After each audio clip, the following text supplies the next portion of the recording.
So let's start. Now, I'm going to finish talking about the one today for sure, and partly because you may want to bring it in when you're writing your papers, and also because that's a natural break between what's going to happen, what happens next, which is, well, you'll see. But I did want to take back a little piece of the assignment for next time. Don't read. I mean, I decided when I tried to read it that it's not intelligible apart from no other things in Division 2 that you don't have yet.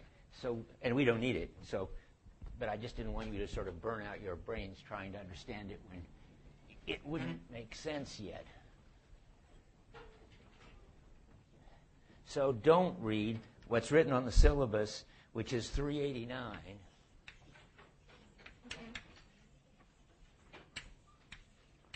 To 396. This is what we're talking about next time's reading. Okay, that's just a trivial thing. Now, back to the two questions, which we're going to get answered in the chapter on the one. One of the questions is, what's the ultimate source of intelligibility in the world? And the second is, sort of, who are you? Who is each Dasein person? And we're going to find out both these things. And I sort of jumped in and talked about all over the place last time, which was fine, except now I want to do it more systematically. So starting with the who question, which is on 163, that's how he gets into it, though he doesn't come back to that until toward the end. But he starts with, on 163,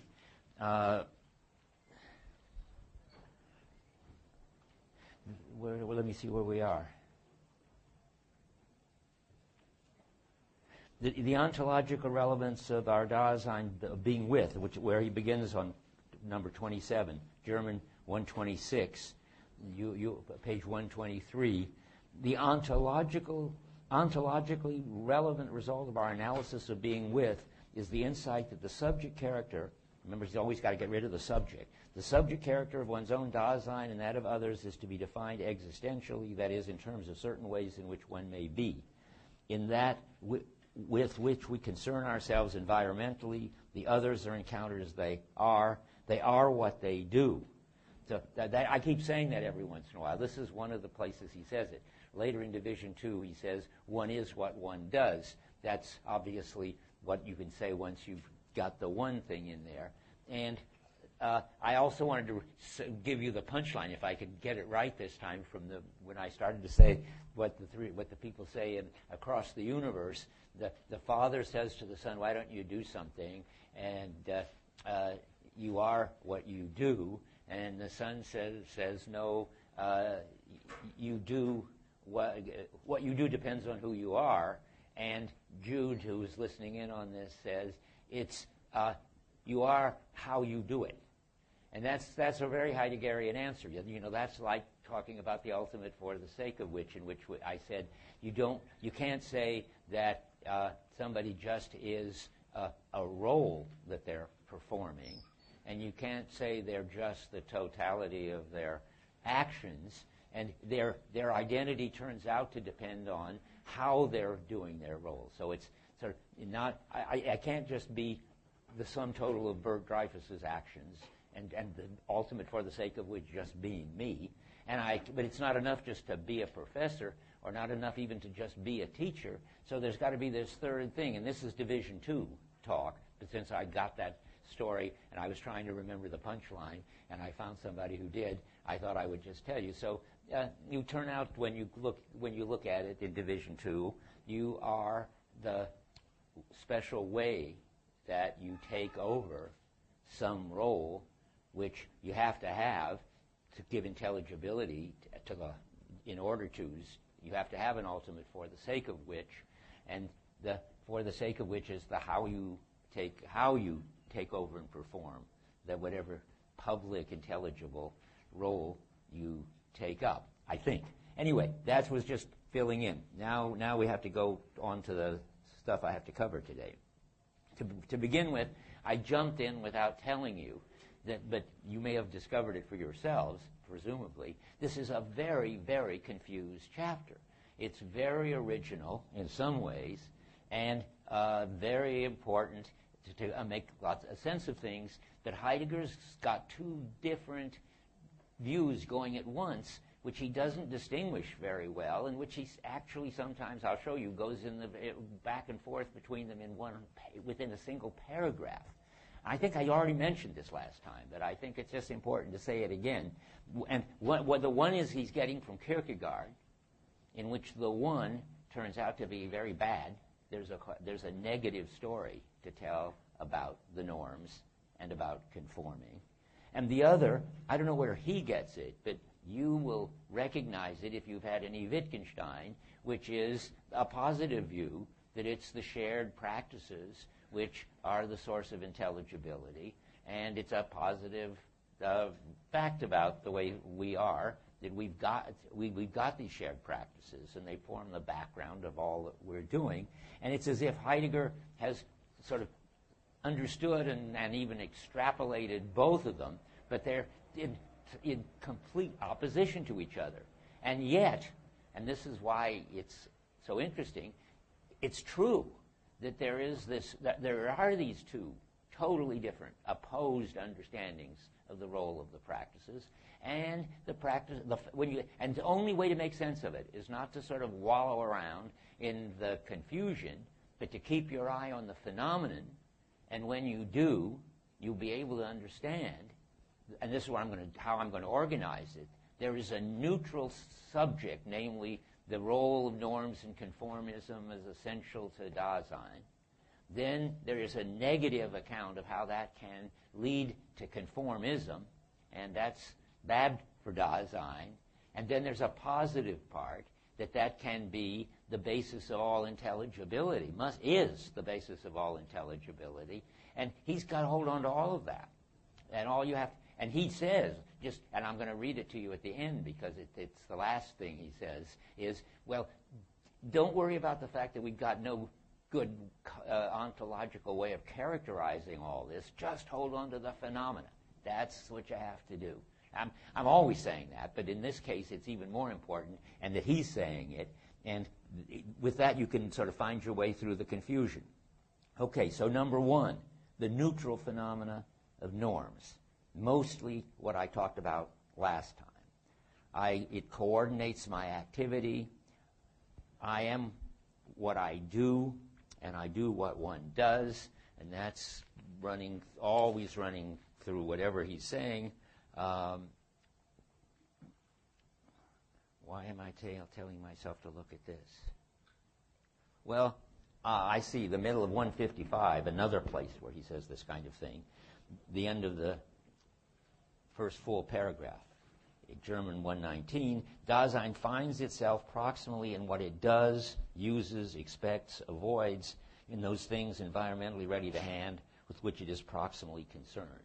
That's this you are what you do, one is what one does. This is so much an important part of getting rid of the idea that Dasein is a self or a subject or an ego or consciousness or anything like that. It's Dasein is a whole, is whatever Dasein's activity adds up to. Okay, now And the thing I mentioned last time, which I want to repeat just because it's so interesting and important, is the slyness, and that's his word, of the one, the norms. This is on 166.6 where he uses the term. The beginning of the second full paragraph in German 128. Of course, the one is as little present at hand as Dasein itself. The more openly the one behaves, the harder it is to grasp, and the slyer it is, but the less it is nothing at all. What's the phenomena there? Well, it's the same as the nearest and farthest away. It's right in front of our face, so to speak. It's all over the place, everywhere, and that's how. And that makes it so sly and hard to grasp, like the goldfish, like the water to the fish. But it's also, you could be more specific. I mean, it's not just another case of something that withdraws to do its job, which it is, but that you can see it sort of how it works and withdraws. And this was my example of distance standing. It's right in your face. You're doing it all the time. You couldn't get along if you didn't have this complicated skill for how far to stand from people when you talk to them and interact with them. But you don't notice it. Your parents didn't notice it. Nobody actually taught it to you in the sense that they couldn't, because they wouldn't have been able to tell it to you. They didn't know it. And secondly, it's much more subtle and complicated than anybody's ever been able to figure out. There's a field, I don't think I mentioned it, called proxemics in anthropology, apparently. I haven't studied that field, whose business it is to study distance standing, how near proxemics.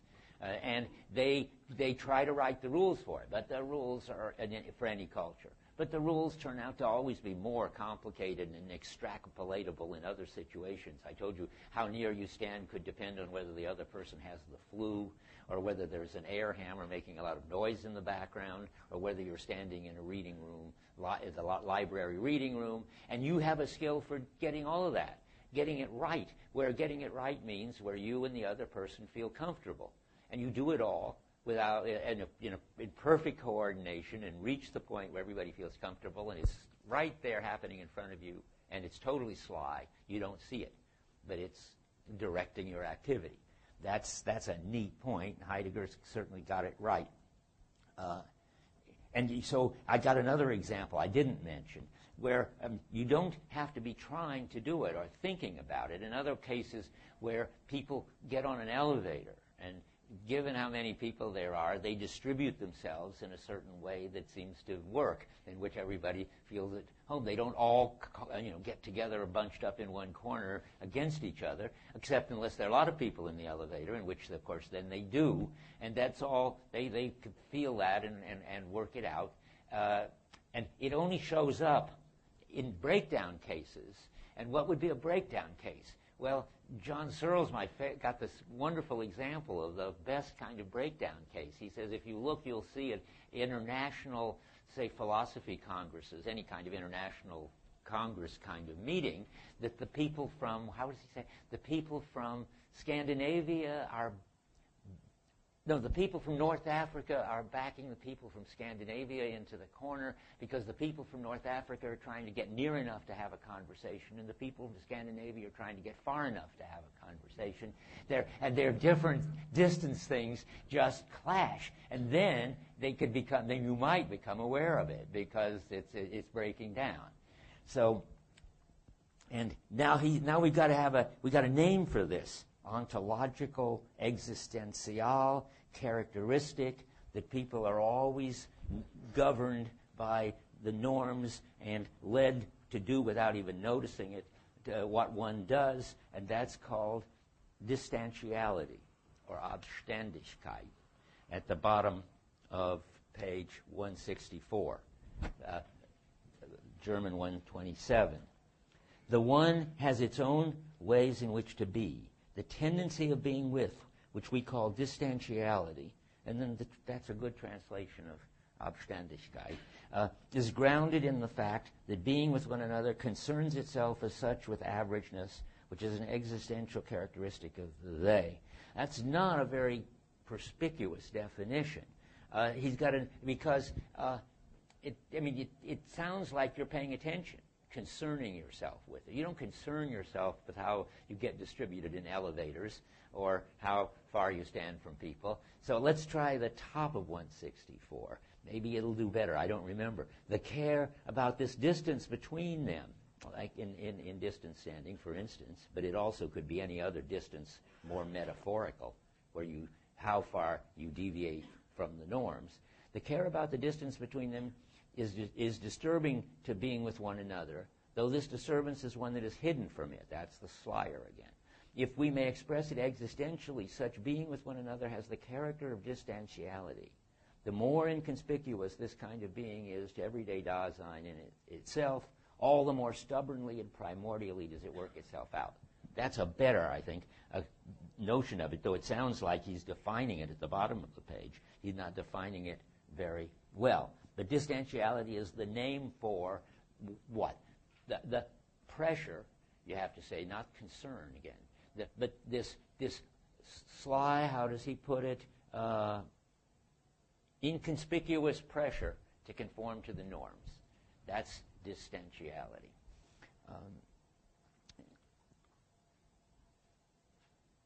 And that kind of inconspicuous pressure isn't a kind of intentionality. That's important. I mean, that's why it's so hard, as he says by the end of the chapter, to find any way to talk about it. I mean, it isn't if you try to get the right distance from people to have a conversation with them. You just do it. So this constant pressure to perform doesn't lead you to have the intention of doing such and such. It doesn't lead you even to have this more primordial kind of coping that you have when you're an expert at things, and like with the familiarity in the room, though that's much closer. It's you're taking account of it all the time, and it's forming the background of all of your activity without it ever having to be something conscious that you're trying to achieve as a goal, or even something that you are just directed toward as some achievement. It's just something that you are led to do, and that's the way it works. And it manifests itself just as, I mean, again, what's the phenomena? Well, mostly it's invisible. So there isn't any phenomena. It's withdrawn. But if it manifests itself at all, it manifests itself as, and now I'm not going to do distance standing, but generally, this pressure toward inconspicuous conforming to the norms becomes conspicuous when you start worrying about what the neighbors will think. I mean, my mother particularly, I don't know if it's now, maybe that was mother's in the 50s or something, I don't know, was always worrying about what the neighbors would think. And if we didn't mow our lawn that week and it got longer than everybody else's lawn, that would be a bad thing, because the neighbors would think we were, I don't know, reckless or something. And it was always like that. I mean, once I remember asking her why she always put the shades down. We lived on the first floor in a ranch house, and she said, well, the neighbors, what would they think if they saw that we didn't have time to make the bed that day? Well, there is a norm, and you better conform to it, and there are all these neighbors watching to make sure that you conform to it, and you will be sensitive to that. That's the phenomena, I think. Now, that leads to the negative form. Up to now, I've been talking about the neutral form, except for the neighbors, which is already beginning to be a conformist issue. But up to the neighbors, I meant to stop and say, that's the neutral description. It's sly. It governs everything you do. It's inconspicuous. It's making what you do sharedly intelligible. That's it.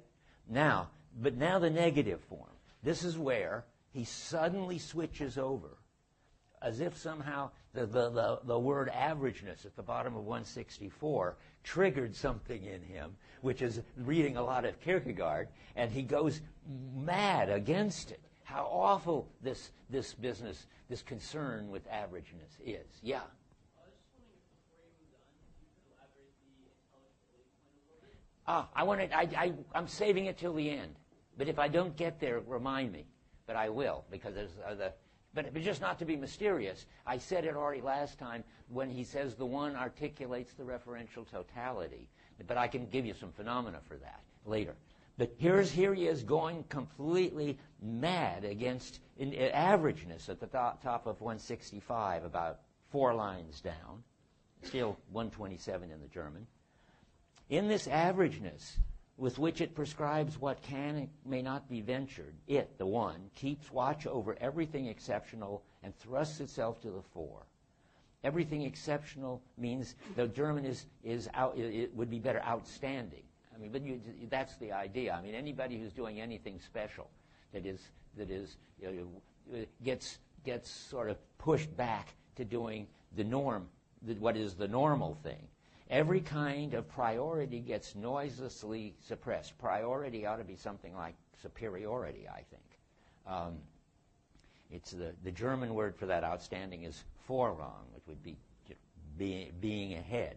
Every kind of priority gets noiselessly suppressed. Overnight, everything that is primordial gets glossed over as something that has long been well known. Everything gained by a struggle becomes just something to be manipulated. All this is true, too. That's the amazing thing. It's not that he's suddenly lost touch with the phenomena or is just raving. He's just looking at the same phenomena from a different angle now and seeing that the tendency toward norms and averageness, which is just something neutral and necessary, has this bad consequence. So every secret loses its force. This care of averageness reveals, in turn, the central tendency of Dasein we call leveling down. That's if the translator knew Kierkegaard, he would just call it leveling. It's a Kierkegaard term. Leveling is exactly what Kierkegaard doesn't have a name for the one, but in his book, The Present Age, if you want to read more about this, in this little book, The Present Age, Kierkegaard is talking about the way everything gets leveled, and he happens, for his own reasons, to be blaming it on the press. But that's, you could say now, the media. I mean, part of all this averageness, leveling down, everything that's really been interesting and one becomes common knowledge and people think they knew it all along, that's the media's business. But of course, you get it in a lot of areas too. It isn't just in the media. But Kierkegaard is very unhappy about the media. And Heidegger just takes over leveling. So distantiality, which is neutral, averageness, which ought to be neutral, and leveling down, which is certainly bad, as ways of being for the one constitute what we know as publicness. That is also a word from Kierkegaard. Kierkegaard talks about the public. The media is really speaking for the public. And the public is, there's a place where Kierkegaard says there's no truth in the crowd. That's the public has always sort of covered up everything that's really interesting and important for us into this banality, the standard way of doing things, and it's constantly, remember I said, co-opting or coercing or repressing all the deviations, some of which are no doubt crazy. But I didn't say that last time, but that's obvious. But some of which are very important original stuff that somebody like Heidegger has worked hard to work out in his book. And people will say, oh, that can't be right. That's not how one thinks about it. So he says, publicness proximately controls every way in which the world and Dasein gets interpreted, and it is always right. That turns out to be a very interesting and important sentence, because now I have to make a digression. How many are reading about this stuff in my commentary? Oh, middling. Anyway, in my commentary, in case you ever read it, and for those who read it, I go completely wrong and off the rails at this point, because I just wasn't paying attention. I only paid attention to that little bit of that sentence. I mean, in the context, obviously, that's not something positive. But I said, yes, look, Heidegger thinks that publicness are the norms, and the norms to control interpretation, and they are the basis of all intelligibility, and they're always right. I mean, it's always right to pronounce Gloucester and not Gloucester. It's always right to do all the right pronunciations, and that's good. Otherwise, we wouldn't be able to understand each other. And it's right to eat food with a fork in our culture and with your hands in Morocco. And of course, it's kind of like a pun. Driving, you're always on. You have to do what's right. And in our case, always drive on the right. And it's a good thing that there's some way that one drives. Otherwise, it'd be disaster. So I thought, he's got this important idea that the norms are tell us the right way to do things, and if it weren't for that, we wouldn't know what to do. And because of that, we've got an organized world. And I thought, he's flipping in this passage at that point from his Kierkegaardian railing to what he believes from his Wittgensteinian, which he doesn't know, but I mean, Wittgenstein-like belief in the positive powers of the norms in the background. And then a lot of people wrote sort of that there was something wrong with my commentary because I didn't do Division 2, and that let me know. I have to say a little more about it. In fact, wait a minute. I give you guys this part and find my lecture, which is somewhere in here. I wrote a note to myself about this, and I have to see that I do it in the right way. The part getting how I got it wrong and how you shouldn't get it wrong. Okay. No, I don't know what I was looking for here, but anyway. So what? Oh yeah, people said I didn't understand that in Division 2 that Heidegger showed something was wrong with Division 1, and that I couldn't write a commentary just on Division 1 because it would be wrong in some way, that I would realize if I had added Division 2. So I thought that might be right, but what was peculiar is in all the reviews, nobody ever said what it was that was wrong about Division 1.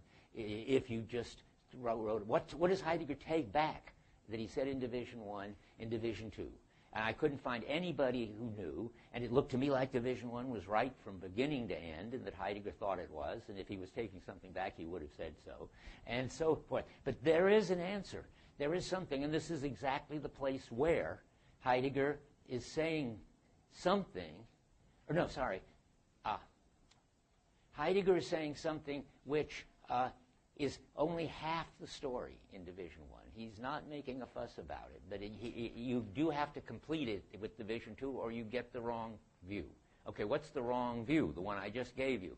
What Heidegger's saying here is that the norms are either a big disaster, which I just read, or that they are, after all, the source of intelligibility, and in a certain way, they are always right.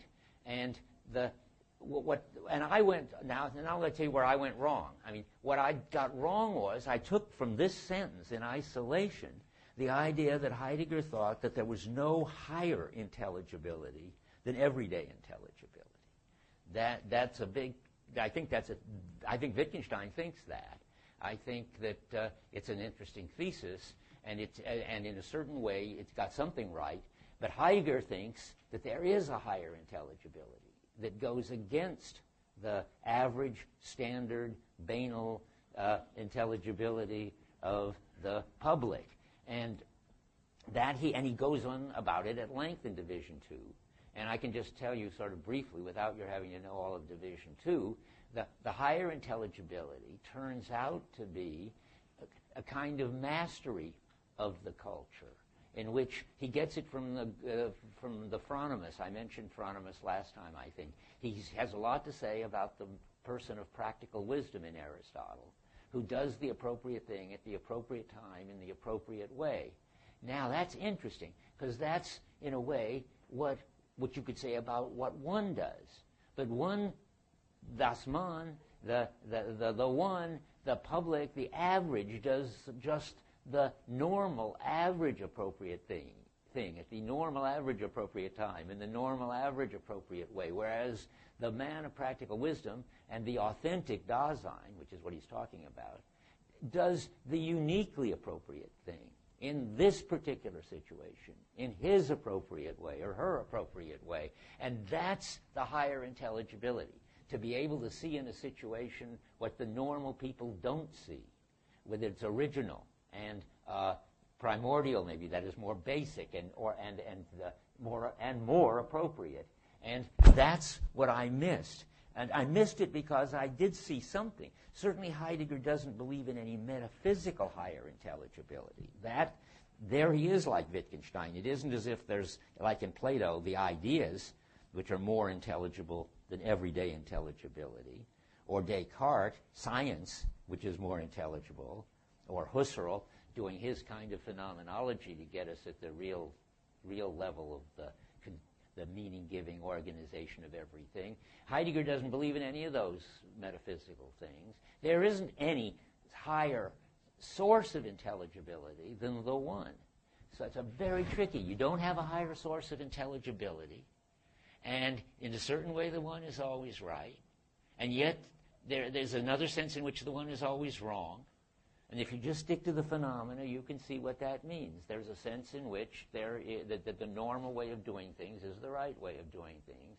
And there's another sense in which the normal way of doing things covers up the more, what is his words, the outstanding, the primordial, and so forth, original, etc., way of doing things, which is there, but only the very skilled masters of the culture who are authentic and who are not sort of making life easy for themselves by just doing what one does, only they will see it. Okay, so a hand. First him, then David. Yeah, go ahead. Oh, you're going to wait? Okay, David. Isn't the problem with publicness that it's not prepared to acknowledge that there are unique cases at all? And that seems to be That's right. It does. So it can't respond in any unique sort of way. That's right. Good. Yes, leveling it levels by not only not seeing that there's this unique way, but in fact actively denying it because it's comforting. Heidegger says tranquilizing and disburdening to think that all you have to do is know what the neighbors think and you'll know what to do. That's the sense in which there isn't any. Go back to that. I mean, it isn't as if my mother is going to try to figure out some better way of mowing the lawn or maybe not having a lawn or anything to find out what you should be doing. In any case, you just ask yourself, well, what would the neighbors do or approve of? That's leveling, and that's, as you say, denying that there is could be any better way of doing things than the way one normally just does them. That's what you think. Yeah, that's right. That's the danger of publicness. And yeah. There are circumstances and situations that don't have an immediate meaning in terms of what's publicly already available. Yeah, that's right. And then the phronimos, the person of practical wisdom, the authentic individual, quoting later Heidegger, meaning Division 2, responds not, everybody responds to the general situation. They do the normal standard thing. And the authentic Dasein responds to the unique situation, the concrete particular situation, and does something that is, in effect, surprising. Though not so surprising that it's like, as I said last time, you could just go out and roll on the ground, but surprising in a way that it will later, Heidegger didn't talk about this, but it can later become part of the normal way. But then, of course, it's been leveled out of this appropriateness to the concrete situation, and it's become some standard thing to do in some standard situation. I get you look like maybe you're not happy that I didn't get what you really were trying to say. Is that right? No, I think you did. I think the questions come up when you ask how is it that the normative social order can be contested. Yes, and that's what. Contested through its exception. Yes, right. And the exception is and where is this exception going to come from? Well, in Heidegger anyway, it's going to come from just becoming more of an expert at the very practices of the culture than anybody else, which enables you to do this more refined and superior thing. I mean, the phronimos in Aristotle, which is his model, hasn't got any special access to calling from God, for instance, like you can in Kierkegaard, and do something really amazing, because nobody's ever had this nice calling, like Abraham had, to go out and murder his son. And this is pretty far out. That's not a phronimos-like thing to do. It is not even the most exquisitely appropriate thing to do at the appropriate time in the appropriate way.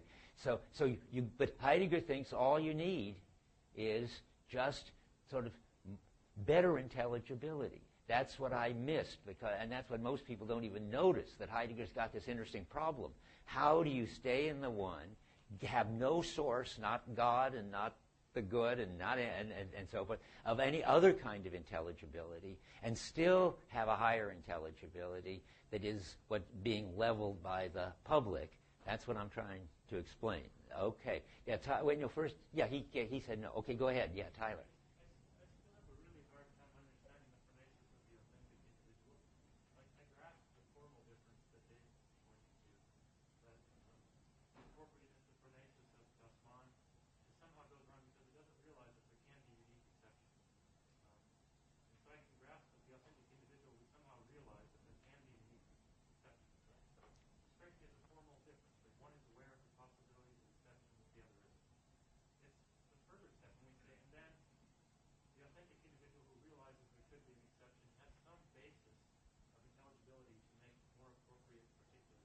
I don't think so. I don't understand what that could be. I don't either. I mean, I thought you were defending that. No, there is no basis. There is nothing but... It's a formal difference, though. No, it's not just a formal difference. It's a crucial difference. There's no principle. There's no word from God. There's no getting out of the temporal into the eternal and contemplating the good.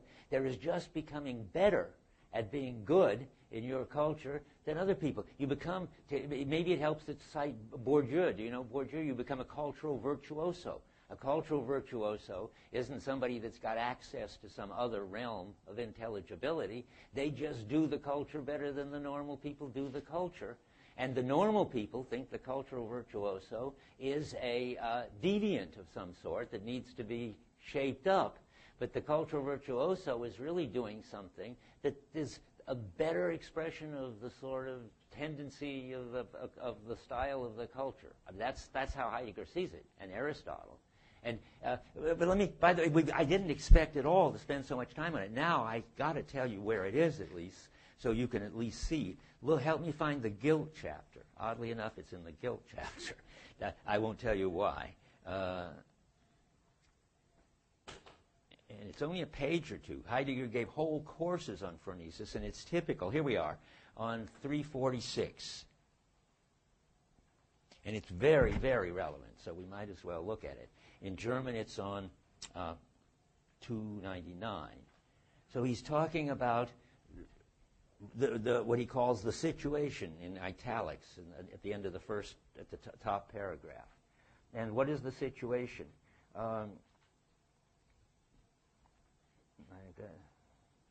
You see the situation through resoluteness in it and so forth. Okay, and the situation only really is understandable as, I'm trying to find if I can find the best exit thing. All I can give you that's helpful is the bottom of 346. For the one, however, the situation is essentially something that's been closed off. The one knows only the general situation. It's only in contrast to that you can understand what the situation with a capital S is. He never says the unique situation or the concrete situation. I said that. But if you see what the structure of it is, then you see that the one responds in the standard way and does the okay, normal thing, and that's understanding the general situation. And whatever words you have for this other person who does what is outstanding, that is different than, and in a better way different than, that's what I'm calling responding to the unique situation. And just so we haven't lost each other, and that's a higher intelligibility. So now back to the middle of 165. Publicness proximally controls every way in which the world in Dasein gets interpreted, and it is always right. Now, that is not a Wittgensteinian claim, as I thought it was. That look at that. The practices tell us what's right, and that's what is right. And if you just go on with the paragraph, you can see he's still railing against the leveling of the standard way of doing things.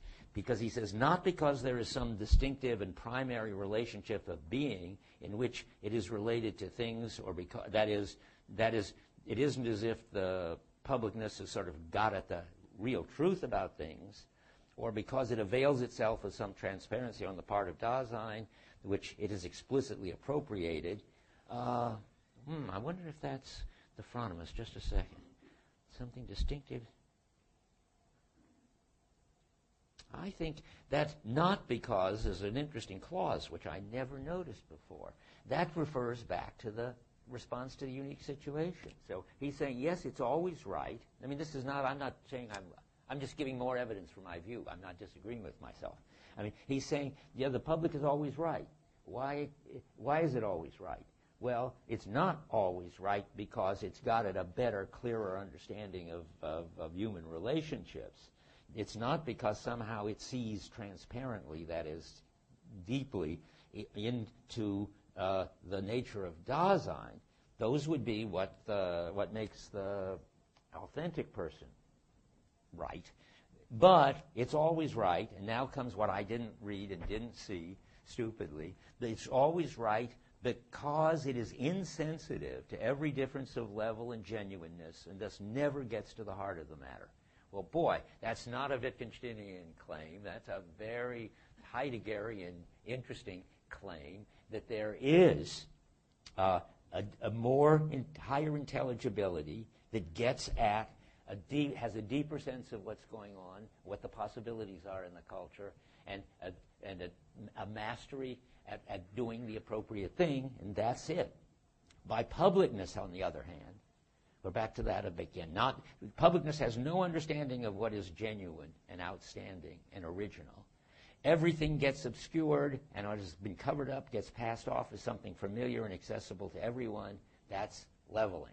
That's everybody knows what the normal, appropriate thing to do in the normal situation, in the normal way, and that covers up the possibility of doing something special. You look like you want to say something. Yeah.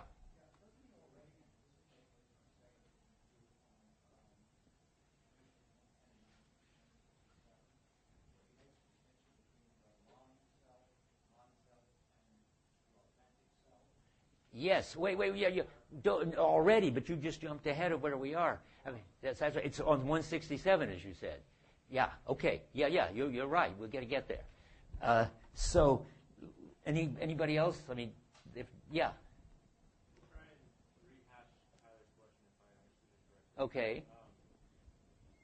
What guides this appropriateness that you're speaking about? I mean, there's no transcendental absolute of some sort that orients this appropriateness that you're talking about.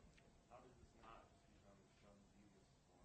Well, that's a good question, but Heidegger's trying. I mean, you're all on the right track to try to understand this. Heidegger's trying to tell you this almost sort of inconceivable idea, and I'm just repeating myself, that there's a higher intelligibility, truer to something or other than our normal intelligibility, but there isn't any other intelligibility than the intelligibility of our shared norms. How is he going to do that? Well, there's a hand up there, and then I'll come. I haven't answered you yet. Yeah.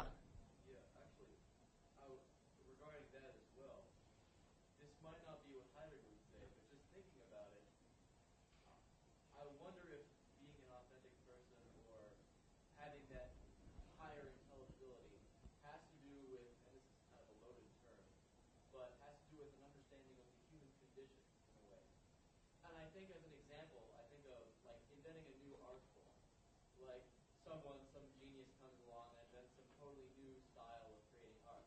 And everyone thinks they're crazy. But whether consciously or just intuitively, the person who creates this new form of art realizes that it's still emotionally evocative and so forth, still tells something, still behaves the way art does, even though it has nothing to do with the way art has been done previously. Okay, let's stop there, because I just said lots of interesting things. That's what you're saying is a perfectly possible thing to say, but it can't be Heidegger's thing to say. And why? And you were sort of said that when you introduced it, that it wasn't maybe. It's absolutely anti-Heidegger, because it's anti-existentialist, so to speak. There isn't any human condition. There is these very abstract existential structures, but they don't tell you what to do. But I can transform your remark into one that Heidegger would like. It's not the human condition, it's the cultural style.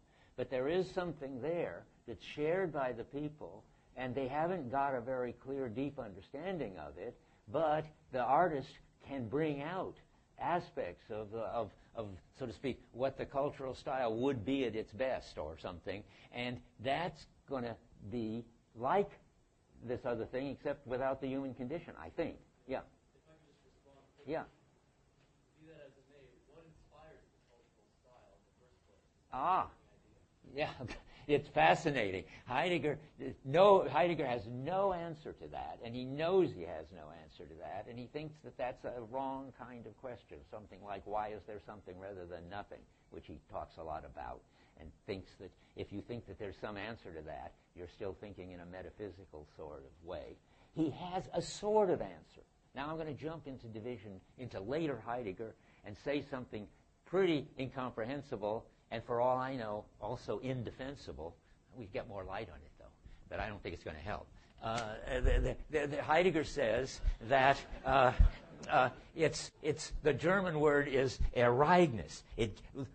What's going on in the culture and why it has a style and why that style has a kind of depth which the artist or the phronimist can live out of is because it's sent by Erignus. And now, clearly it's not sent by any kind of God. Heidegger doesn't believe in any kind of God. But Erignus is going to tell you something deep about the practices.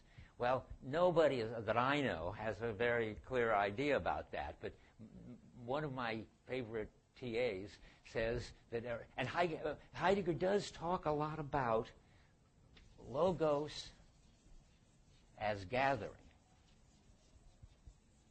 And what Heidegger may be saying is that the bottom line is that our practices have a tendency to gather, to become richer, more refined, and bring out things more and more in their possibilities, something like that. That's the bottom line. Why do our practices gather like that? That's a kind of mysterious gift.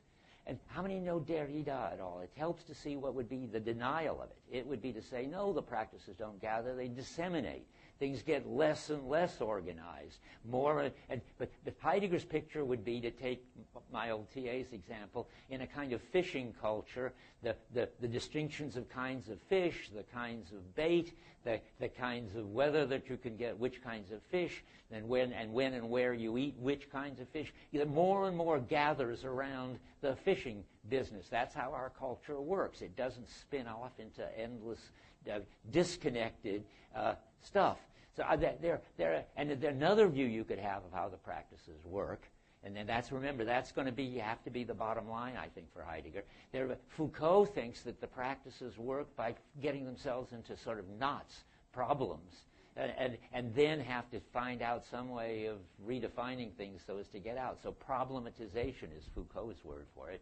Dissemination is Derrida's proposal, and gathering, or Erignus, which gets translated that something like appropriation, things getting more and more appropriate, is the answer. It certainly doesn't. I mean, you've got to be very careful. Heidegger's not going to give you any kind of ontological, in the old sense, answer. No kind of supreme being, whether that be the good or the transcendental ego or God, can come in, or human nature either, can come in and give us an answer to this. Which means that let me go on, because this is just the next line. It's very disturbing. What you are all trying to do is to make it less disturbing. It would be nice if the practices were somehow grounded in. Another one is rationality. Maybe ultimately there's a more or less rational way of doing things. Or, as he says, maybe it would be a more or less true to human nature. Or, of course, you could try to be true to the will of God. Whatever. But Heidegger thinks, no, this is just, like Wittgenstein, no, this is just what we do. But he does think that what we do we can do it more or less, with more or less refinement. I mean, let me help with one more way to put it. The cultural master is just another form of expert. Experts or masters are always better at doing something than anybody else, in a way that a lot of other people won't even be able to see or recognize. Whether you're a master violinist, or whether you're a master chess player, or whether you're a master basketball player, whatever you are a master in, you get there not by knowing some sort of secret thing about that practice that other people don't know, but just by having enough skill, enough dedication, enough lack of satisfaction with where you are, enough sort of anxious suspicion of everybody else's way of doing things, and just keep doing it. And what happens is you learn by your mistakes. That's very important. I'm not talking Heidegger anymore. I'm talking sort of Dreyfus theory.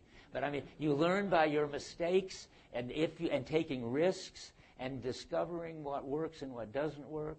And you do that whether it's chess or whether it's tennis or whether it's music or whatever, or philosophy. You learn, and gradually you get better and better, and get a more and more refined sense of the situations in which to do what and what. And where in this situation everybody thinks it's the same as that situation, you thought it was the same and you did it and you got burned, you made a mistake, you suffered. Now you distinguish situation from situation B, and you do what's appropriate in A when it's A and B when it's B. And you can get better and better in A, B, C, D, and gradually you've got this amazing spectrum of situations that most people don't even see, and you respond to each one appropriately. Then you're a master in that domain. And the Fronomus is a master in the domain of living in that culture. Yeah. About what you said regarding discovering what works and what doesn't work, becoming a cultural master, that sounds good, but I think the question that needs to be asked next is what defines or what causes something to work and something to not work. And it seems like, maybe I'm trying too hard to bring this together, but it seems like it might be possible, since Heidegger accepts both a physical reality and an existential reality, although he doesn't want the physical reality to underlie or be more basic than the existential reality. Yeah. There's a sense that maybe what I decided to call the human condition, like sort of psychological realities about ourselves, might be considered part of that physical reality as sort of like what exists and what the existential reality is sometimes contingent on. Okay, I'll tell you Heidegger's intuition against that. I mean, that's a perfectly sensible proposal, but Heidegger's going to have this very typical existentialist cultural relativism about it. What in one culture works, in another culture isn't going to work at all. And that's not because human nature is different. It's pretty much the same. It's because what counts as working is part of the function of the style of the culture. And there's no reason something works or doesn't work. It just does or doesn't. I mean, either given that culture, that you and the other people, after you've done it, feel good about it and think, wow, we would never thought of doing that, but that does seem to be a good thing to do.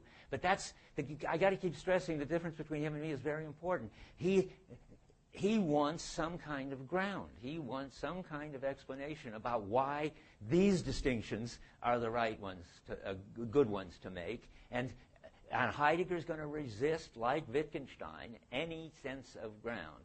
And that's going to, in Heidegger jargon, you're not at home in the world.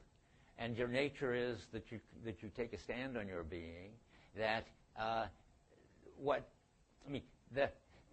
Coming into my mind is a sort of Proverbs, the difference between supposedly our way of looking at things in the Japanese one way is that we've got a proverb that the squeaky wheel gets the oil, and that means that somehow if you're better at understanding the squeakiness and the oil and so forth, you're going to get master at that. And the Japanese proverb is the nail that sticks out gets pounded down.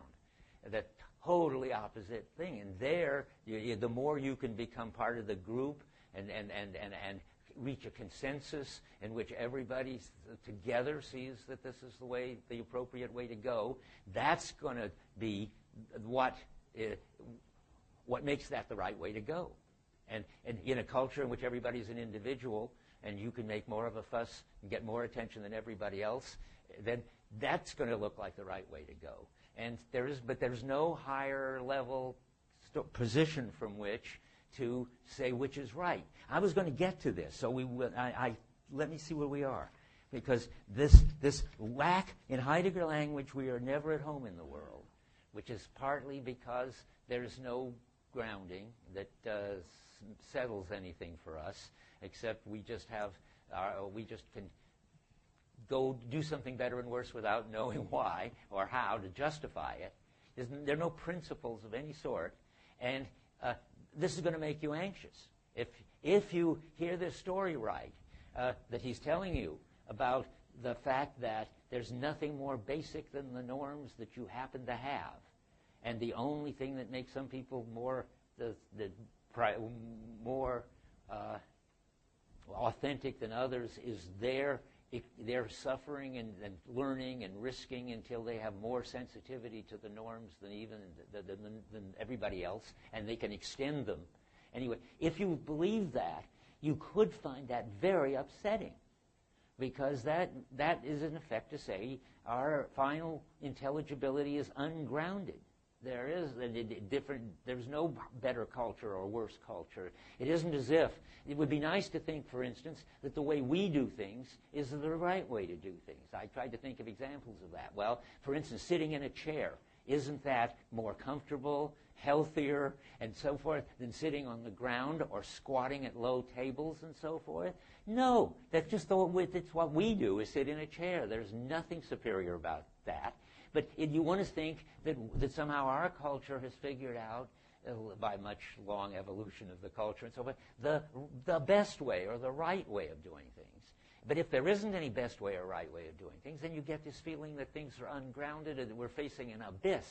And if you do, as I was telling some of the students in my office hours, when I once taught this, just once this happened, at this very point in the lecture, it'd be interesting to see, one of the students got so upset he ran out of the room and threw up.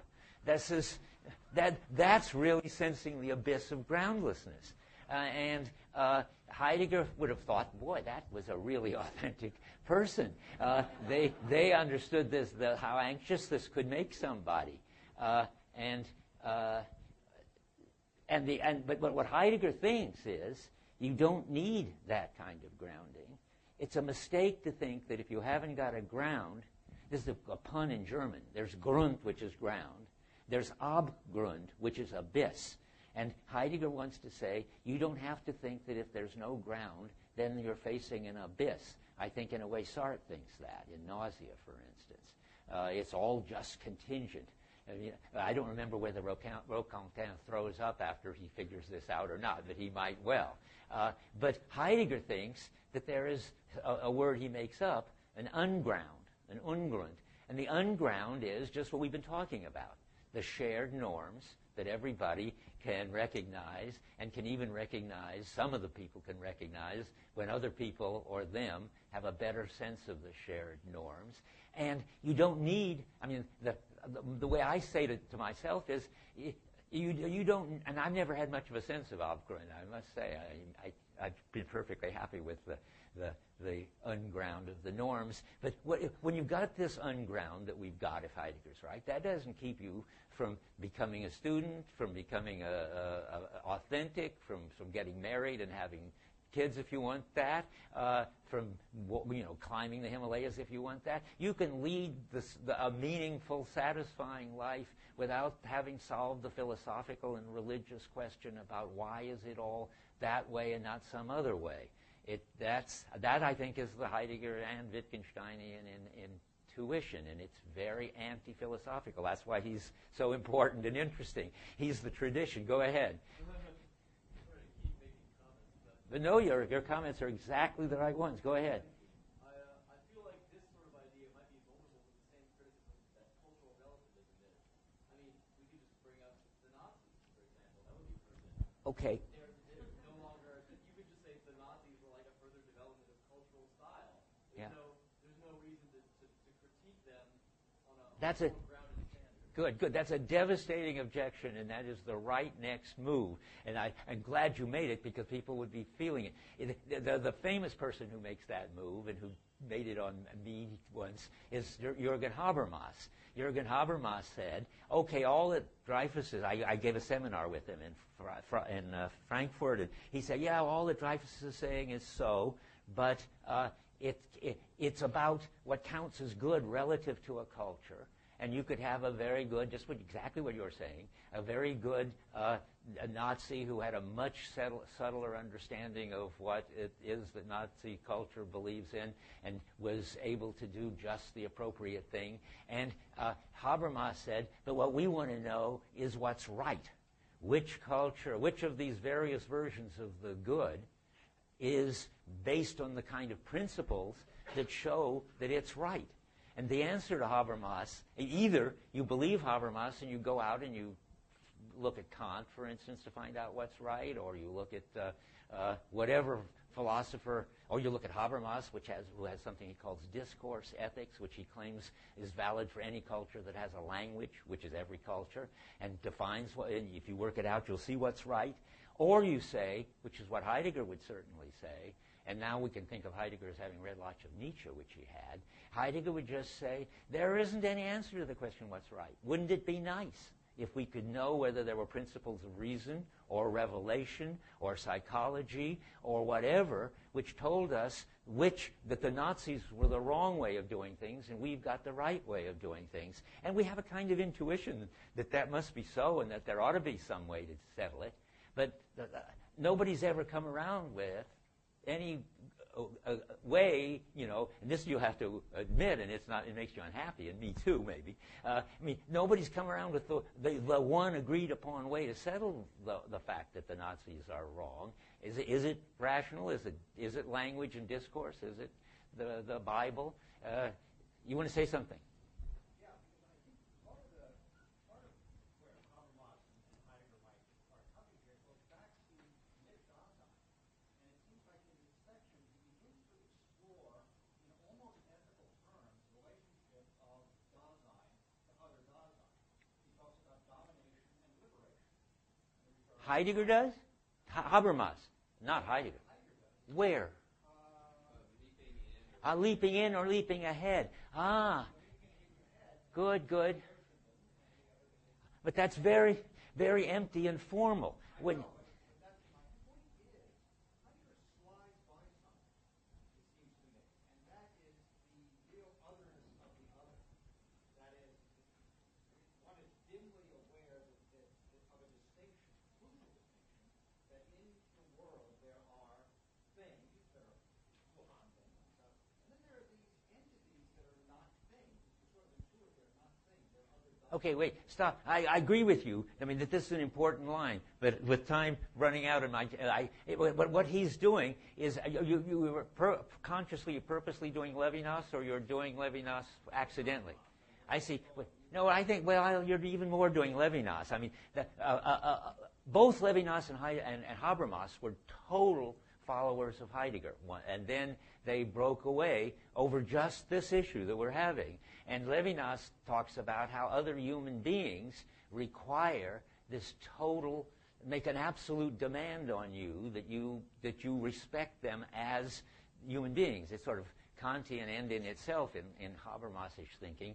In Levinas, who's a religious Jew, it's sort of God being the kind of other, and everybody has a kind of God is has a human face, so to speak, and human faces all remind you that there is this one thou behind them. It goes back to Hubert too. There are all stuff going on in here, but we've gone as far as we can go. But at least it's good to know that Heidegger's. He wouldn't come along and say, yeah, I see Habermas is right, or, oh, yes, Levinas is right. He thinks that he's right, that sort of all you can get is this very formal fact that you should not take over other persons. You see, he's got a sort of a minimal ethics. Everybody ought to take a stand on their own being. And if you do something to somebody else that keeps them from taking a stand on their own being by brainwashing them into what you want them to believe, that must be wrong. That's leaping in for them. You've got to leap in ahead of them. I take that to mean you've got to force them to turn around, face themselves, and take a stand on, and realize that they've got to take a stand on their being. That's how much ethics there is. It doesn't tell you anything about what to do. Yeah.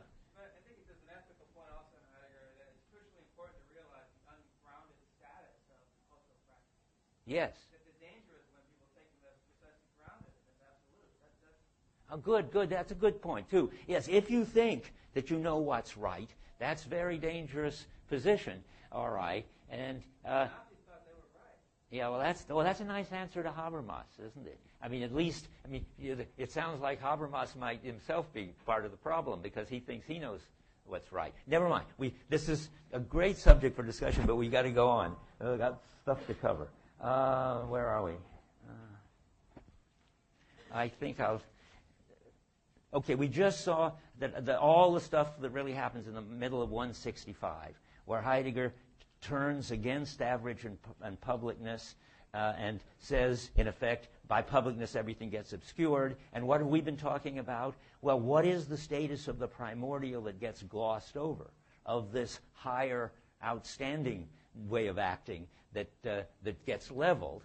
And there's lots to be said about it, and what it is, and how you would recognize it, and how you would acquire it, and how you would justify it. But there's nothing more, I think, that I can say anyway about it. So, and I want to get on to the last issue we have to talk about. So there's publicness, Kierkegaard, and all the evils of conformism. And he talks on page 222, he just mentions in passing, way back in Division 2, he uses the phrase making the one your hero. I mean, what is that? Well, that's what it is to be a conformist. That is to do what you do because it's what people do, what one does. And that is, you make the norms the one, the ultimate source of justification, but not the one in the sense that it's the norms in general, but the current, public, banal, standard one. If you think that that's what tells you what to do, then you can just accept that, and you're disburdened and tranquilized, and that is conformism. That's I mean, my favorite example of this kind of mindless conformism that people have is sending Christmas cards. I mean, everybody's going around sending Christmas cards to everybody, killing all those trees and so forth, and some of it makes sense. I mean, if maybe you use it to communicate with somebody you don't see often and only once a year, you write them a message and send them pictures of the kids. I can sort of understand that. But the neighbors across the street send me Christmas cards that I see every day. And even though for years I haven't sent anybody a Christmas card, they keep doing it. And that is mindless conformity. That is really just doing what one does without the slightest indication of why to do it, except, well, one does it. One sends Christmas cards. That settles it. Okay, now, then we've got to go on to the positive. And by the way, all that I think is existential. Conformism is something that one can do. And so is standing out and being authentic. That's existential. That's sort of at the end of the chapter, which we're heading toward now. I just want to say there is also, and we've been saying it in the background, a positive role for the one, which is existential, and that is this crucial line on 167, where the middle of the page. I read it last time. The one articulates the referential context of significance. And that means, he asked me to give examples and say what I mean. That means that it's one tells you that you should cut up your food and bite in hand sizes and not make it too hot, or you should make it so you can grab it with a chopstick, or you can grab it with a fork, and it tells you when to eat and what to eat and where to eat and who with and all that. It's articulating the whole referential totality of food, for instance. And if it weren't for that, you'd all starve to death, because we wouldn't be knowing whether to cook things or not, and when to eat them or not, and how to cut them up or not, and what is it we should eat and not, and so forth. So and all over, of course, the norms are just telling you what one does, and you better do what one does, or if you drive on the left-hand side of the road in the United States, you won't last very long. Now, I want to say the last thing, the existential status of the one.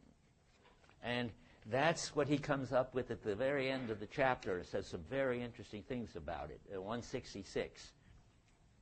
So the norms are the ground of all intelligibility. That makes the norms the answer of, if you're going to answer who you are. Let's get that. I don't know where that is, but let's get that out of the way. Normally, you are one. You do what one does. So the answer, remember, is we want to find out the who of Dasein, we formally indicate the who of Dasein as the I or the ego, but then we keep looking around, and we do this chapter. By the time we finish this chapter, we discover that you do what one does, and you are what you do, and therefore you are the one, unless you pull yourself out of it by authenticity, which was Division 2. But now we also want to know, remember, not only who you are, to which the one is the answer, but what's the source of intelligibility of the world? Well, we just discovered the one is the answer to that too, because the one articulates the whole intelligible context of significance, which is all the things that we do and how they're all related to each other and how they're all related to ultimate for the sake of which are also have in them a normative component, namely roles. And that makes it, so now we want to see where it is. Just a second. On page 166, he says, in the second paragraph, 128 of the German, second sentence, and he says, the more openly the one behaves, the harder it is to grasp, the higher it is. We read that one, but it's not nothing. If we see it ontologically with an unprejudiced eye, it reveals itself as the realist subject, in quotes, of everydayness. That's his way of saying we see it as having replaced the role of subject as the source of intelligibility. And he even goes so far, he sort of gets carried away with funny ideas. It turns out the one is God, or the one is doing the job of God, which is namely, giving all the world its order. The way he says it is at the end of the previous paragraph on 166, the first full paragraph. In this kind of being, Dasein is an ens realissimum. That's medieval for God. That's the highest being, the supreme being, the most real being. So Dasein is an ens realissimum, if by reality we understand a being that has the character of Dasein. Now, never mind anything except just the way he's playing around with this phrase. It's not just trivial to say that the one has taken the role of God, because the one has taken the role of giving the whole, all the intelligibility we've got. And there was a sociologist named Durkheim. I don't even remember his first name. Any sociologist? Emil Durkheim, who actually says society is God. Well, that's Durkheim discovering the same point. I mean, that it's society, it's the customs, that's Pascal's name for it. It's the cultural norms. That's my name for it. It's das Man, that is the one. That's Heidegger's name for it, which gives us the whole structure of reality. And how are we going to describe this ontologically now? What is the status of the one? Is it ready to hand? No, it can't be like that. Is it present at hand? Well, certainly it's not going to be like that. It's more like familiarity. It seems to be a kind of component of familiarity. All the stuff, one of the aspects of all that we're familiar with is what one does with it and what one doesn't do with it and so forth. But even that doesn't help much, because he never tells us what the ontological status of familiarity is either. It's neither ready to hand, nor present at hand, nor Dasein. So in the end, he sort of has to throw his hands up and say, we don't have any vocabulary for talking about it. This is what's happening on 166 still, about a little below the middle now, in the middle of the second paragraph. One may neither decree prematurely that the one is really nothing, nor profess the opinion that one can interpret this phenomena ontologically by somehow explaining it as what results from taking being present at hand together of several subjects and fitting them together. The Husserl tries to do that. He tries to build, and Searle too, I guess, tries to build up shared intentionality out of the individual intentionality. Heidegger doesn't want that. He says, and so he's saying, just a second, I want to make sure I read this right. And it's also, you can't do a Hegel sort of move, which is the next paragraph, that one is not something like a universal subject, which a plurality of subjects have hovering above them. That would be a funny way of describing Hegel's notion of spirit, which is sort of working through everybody to make and improve the culture. Heidegger won't buy that. And at the bottom he says, and of course we can't understand it, and so traditional logic fails us when confronted with these phenomena. That's not surprising, since logic's very crude anyway, he says. It's only this residue of present at hand. So what's the moral of that going to be? Is he just going to give up? Well, no, the moral of it's going to be to do just what he's been doing, namely, stick to the phenomena, the end of the second paragraph. Wouldn't it be nice if we could make it fit into some of our ontological categories, but we can't. So he says, in working out our concepts of being, one must direct one's course by these phenomena. One can't push them aside.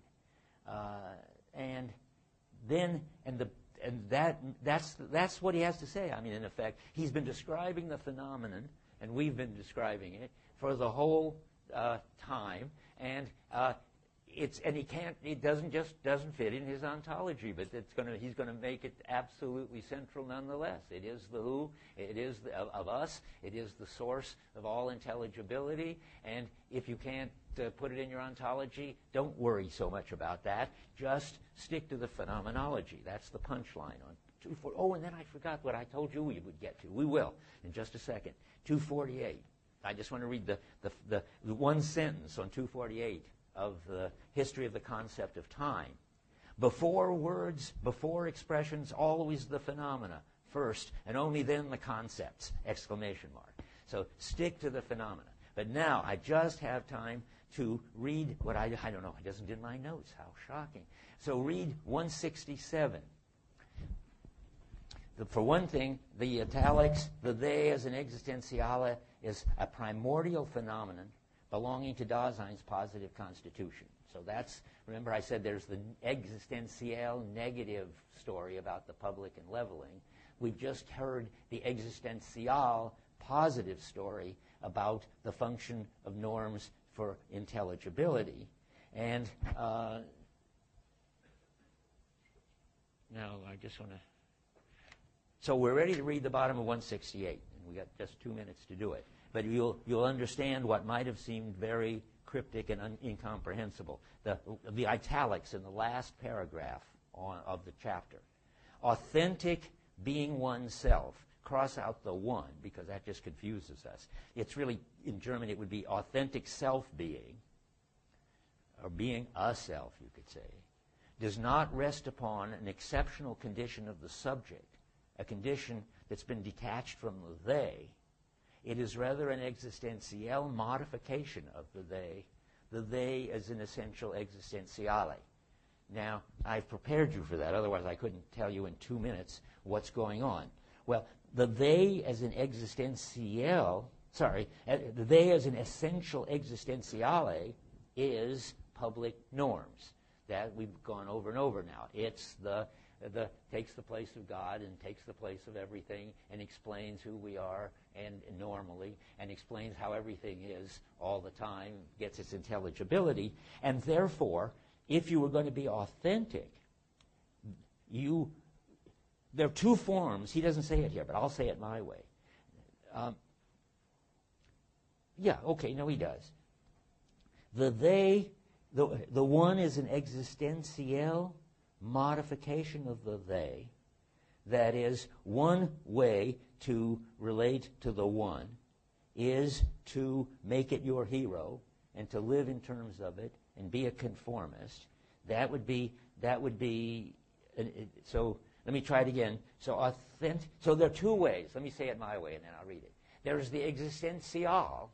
That's the norms. That's the way the one works.